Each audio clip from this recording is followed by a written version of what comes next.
Hey everybody, it's Jamie here, triathlon nutrition coach. Now, I'm doing something quite fancy here today. I'm recording a podcast and I'm recording a YouTube video. So if I'm not looking directly at the camera, please forgive me. I'm a novice and I'm trying to get this figured out. Anyway, thank you for listening first and foremost. So today, what we're going to discuss is why do people gain weight when they're training for an Ironman? This is really, really common. I've worked with, I don't know how many people to be honest, but it's in excess of 1,000 triathletes. And overwhelmingly the reason they come to me is because they are looking to improve body composition with performance in mind, health, and maybe aesthetics as well. But it would be easy to think when you're training for endurance sport, triathlon, Ironman, that actually managing body composition would be easy. It's probably something that we've all thought at some stage or another, that you're doing this huge volume of training, you're going to be able to get away with eating whatever you want. But sadly, that isn't the case. If it was, then I guess I wouldn't be doing this after, 12, 15 years, whatever it is. Anyway, so I'm going to firstly start by setting a bit of context and then go into some reasons why, and then maybe some things you can do differently to make sure that you don't gain weight. So, as I briefly said a moment ago, if you're going to be training more, it wouldn't be unreasonable to think that you should eat more. And of course, to some extent, that is true. If you're completely sedentary, you're going to burn less calories. If you're moving more, you're exercising more, you're going to burn more. But only to a limit. So, where does this break down? Well, to a couple of points. Firstly, the more experienced you are as a trainee, someone who's done more training, you will become more efficient at the movements that you're doing. So you think about the first time you went for a run, you will have ached. You won't have been very good at it. But over time, your running economy gets better. It takes less effort. Your body also becomes more efficient with the fuel that you're giving it.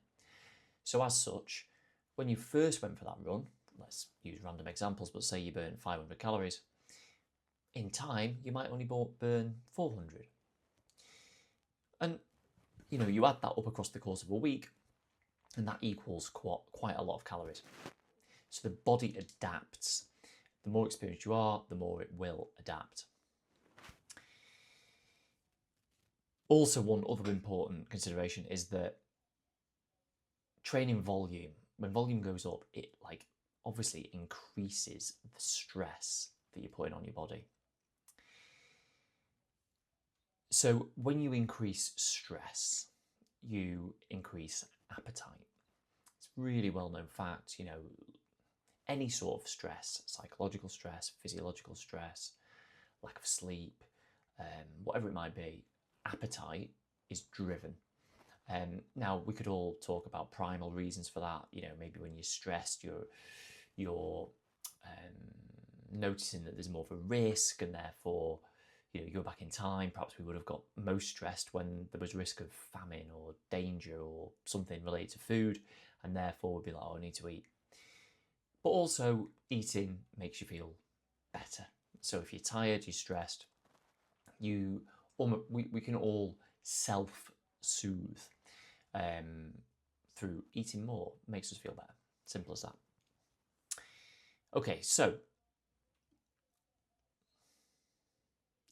if we look at other reasons, so when you are doing high volume endurance activity, the body, if not fueled properly and trained properly, will start to break down muscle. And it breaks down muscle in part for fuel, because metabolically, muscle is more active. So what that means is that the more muscle you have, the more your body burns energy at rest. So if your body acknowledges that you're training in high volumes and therefore there might be some sort of slight threat, actually reducing the amount of muscle actually is good for kind of improving efficiency with the calories it's got, meaning you're not going to burn as many calories. So it's noticing this excessive endurance activity is almost, again, like a bit of a threat.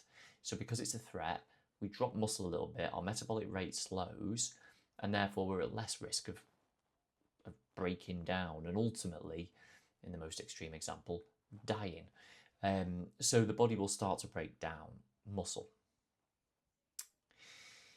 So not only does muscle keep us more metabolically active, it obviously decreases risk from injury. It means we're stronger, we're more powerful, especially true on the bike and in the swim.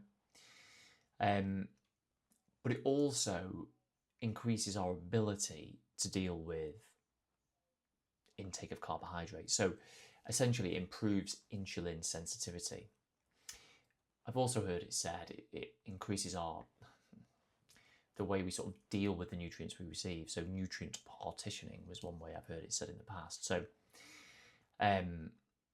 you consume a meal rich in glucose, carbs, whatever it might be, and the muscle almost acts a little bit like a sponge in terms of it absorbs the glycogen, because glycogen gets stored in muscle, and then it will burn it, assuming you are active enough. So less muscle, less ability to deal with the levels of glycogen put into your system. It stays in the bloodstream, more likely to turn to fat. So a lot of the time when people do endurance-based training, they won't do too much strength work, which of course then neglects our ability to hold on to the muscle that we've got. So it's not just about the food that you're eating, it's about the training that you're doing. And it's very common for people to think, oh, I'm doing all this running, cycling, I'm building muscle. Well, endurance sport isn't putting the muscle under enough stress to build any kind of significant amount of muscle. The only caveat to that would be if you were really untrained and you start doing it, then you probably will build a little bit of muscle. So it's worth keeping or adding strength training into your program. That doesn't mean it has to be done daily. It depends how much time you've got. If you've got a lot of time, you can do it maybe 4 times a week. If you've not got much time, you'd want to do it as a minimum of twice a week. But the purpose of those sessions is essentially to stress the muscle so that you at least keep hold of the muscle you've got, but maybe at certain times of the season, look to add a little bit of muscle, which helps them with body composition, injury prevention, and essentially, performance. So yeah, that is a key issue. Now, alongside that, it's pretty common for people who do endurance training to think, well, I only need to eat carbs. Carbs are what fuel my training. Well, firstly, that's not true. Carbs will fuel your training, as will fat, as will protein. Fat is more calorically dense than carbs, so arguably having a reasonable amount of fat, and especially at low intensities, is really important for your body to perform. And actually, if you can get 9 calories from a gram of fat and only 4 calories from a gram of carbohydrate, then in some respects, eating a little bit more fat means it's easy to get more calories in. But of course, that has to be done in the context of where your calories lie. But protein is key to preventing catabolism or muscle wastage. So alongside the strength program, it's also making sure, especially if you are trying to lose a little bit of weight, that you're keeping protein present in the diet. You'll hear all sorts of numbers bandied about how much that should be. It's a very specific and individual thing based on age, gender, training age, activity level, and your goals at the time. So, as triathletes start to notice body composition suffer, it can be really tempting to reduce calories and almost underfuel the training that you're doing. So this under-eating, the most common scenario I see is during the week, somebody will weigh themselves on a Monday morning and they're like, it's a bit heavier than I would have liked. So of course, you reduce calories. So the working week is more structured. Training load is usually a little bit lower, so it's actually quite easy to reduce calories. The problem is that you can only keep those calories so low for so long. So we keep things low, and then of course we overreact. by having some sort of overeating or even binging episode at the weekend when training volume is a lot higher. So in short, if you're undereating during the week, underfueling, what's more likely to happen is that at some stage or another, you're going to run out of... I had a little blip there, a little technical blip, but I'm back. I think what I was saying is that if you undereat, then you overeat. You're overeating at times that perhaps you need it more, but you're undereating. You undereat so much during the week that essentially what that leads to is a place of where your ability to control what you eat is reduced, and as such, we overeat.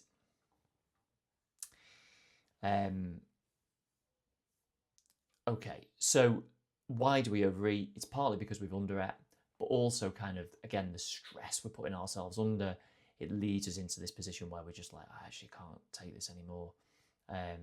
You know, I feel knackered, I feel awful. So a quick way of making yourself feel better is to eat, and it's not usually going to be a portion of broccoli and chicken that you're going to eat. It's usually a packet of biscuits or donuts or pizza or whatever it might be. So we make less good choices. So I think the other thing to bear in mind is triathlon training, Ironman training, 70.3, whatever it is you're doing,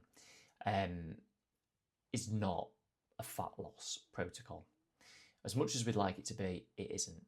And as such, we need to stop treating it like one. Despite the fact that we think it should, like logically it makes sense, you know, we have to remind ourselves of certain things. Number one, it breaks down muscle. Number two, it drives appetite. Number three, it increases fatigue and stress.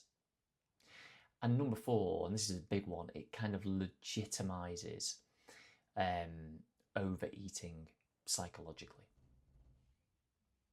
So if we combine that with, you know, not having enough strength training and lack of structure around fueling, then the body can kind of be like, oh God, like, you know, I'm just trying to survive here. And, you know, these are extreme examples, but survival, you know, that's all about hanging on to fat. So when it's getting this stress from training and lack of calories, the body's less likely to want to break down its fat. Now, of course, if you keep pushing and pushing and pushing, your body will break down that fat and muscle, and you'll end up looking awful and feeling awful. You know, it's common to look at starvation, for example, and you know, there's never any fat people who are starving and they have taken it to the limit, but they're also not able to perform. Okay, so then we look about how could you do things differently. It's pretty straightforward, to be honest. And this is, of course, how I coach people. And it's based on my experience, my formal learnings, my experiments on myself. And ultimately, you can be in great shape as a triathlete, clearly. But you've just got to get your head around a few things first. So, firstly, I think it's definitely worth keeping strength training in your program. Some people would disagree. The people who disagree are usually young people who've perhaps not been there yet. I was one of those once. But knocking on for 50, you start to realise how important it is. If you're 21, you perhaps don't need it as much as someone who's 41, 51. But I would still argue it's worth doing. Secondly, you need to make sure that you keep your fueling on point during the week so you don't end up binging and making bad choices at the weekend. So ultimately, you don't undereat during the week. Thirdly, you want to focus on kind of carbohydrates around training as well as during. So a lot of people will, especially at the weekend, they'll get up early, they jump on the bike, won't have anything to eat, and then they're necking gels and drinks. You know, and these are calorie dense, nutrient poor foods. So they don't fill you up, they don't regulate appetite, they play havoc with blood sugars, they're not good for you. And that's not to say you shouldn't use them, but you should use them sparingly. And one of the best ways to manage your consumption is essentially to have good meals around the training that you're doing. So if you're out on a long bike ride, fuel beforehand. Don't grab a banana. Sit down, have a breakfast, get up a bit earlier, eat a decent breakfast of a mixture of protein, carbs, and fats. Something like scrambled eggs on toast with a bit of Greek yogurt on the side. It might be impractical, but it's going to make you make better decisions later in the day and look after your body composition and your health long term and your energy as well. So nutrient dense foods are key because they regulate blood sugar, they're good for health, they control appetite. The negatives are they're maybe slightly harder to prepare, you've got to give it a little bit more thought, but there are lots of easy ways around that when you know what you're doing. So the goal shouldn't be to eat less. When you're putting your body under this level of stress, reducing calories too much just adds further stress. If you're trying to drop a little bit of weight, you do need to be in a slight deficit, but the smaller the deficit, the better. If you were just wanting to lose weight and get in shape to look at, then you can be more aggressive with it. But if you're somebody who is trying to perform as well, you've got to be more gentle with your deficit because you're never going to perform your absolute best when you're in a deficit. Arguably, you're not going to perform your best in a maintenance phase. You're going to perform your best when you've got an ever so slight surplus. So it's important that during the course of a year, you perhaps have phases where you're in a slight deficit, maintenance, and maybe even a slight surplus leading into a race, so that you're going in well fueled, feeling strong, happy, and full of energy. Anyway, I think that covers most of it. I hope that helps. If you ever have any questions, feel free to send me a message on Instagram, so where I'm known as the Triathlon Nutrition Coach, Jamie Layton. Same on Facebook. If you're not following me, then do so. Otherwise, have a fantastic day, and I will be back next week.